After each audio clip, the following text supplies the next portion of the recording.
তৃণমূল ছাত্র পরিষদে কুমারগ্রাম ব্লক সভাপতি পদে মঙ্গলবার বারোবিশার বাসিন্দা বিকি দাসের নাম ঘোষণা করা হয়েছে। বুধবার বারোবিশায় তৃণমূল কংগ্রেসের ভালকা বারোবিশা ১ নম্বর অঞ্চল কমিটির পক্ষ থেকে সদ্য দায়িত্বপ্রাপ্ত ব্লক সভাপতিকে সংবর্ধনা জানানো হলো। এদিন বারোবিশার দলীয় কার্যালয়ে ওই কর্মসূচি করা হয়েছে। উত্তরীয় পড়িয়ে তৃণমূল ছাত্র পরিষদে ব্লক সভাপতি বিকি দাসকে সংবর্ধনা জানান দলের নেতাকর্মীরা।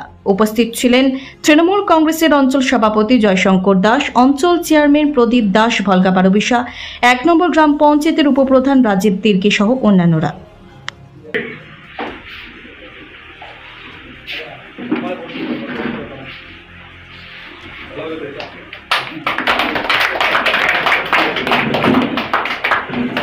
এবার একে একে আমাদের ভাইদের বলবো ছাত্র পরিষদের, তৃণমূল ছাত্র পরিষদের সবাই এবারে সংবর্ধনা দিয়ে আপন করে নেবে ভাই বিকিকে, আমাদের ভালকা বারোবিশা ১ নম্বর অঞ্চলের সবারই প্রিয় অঞ্চল সভাপতি মাননীয় জয়শঙ্কর দাস মহাশয়।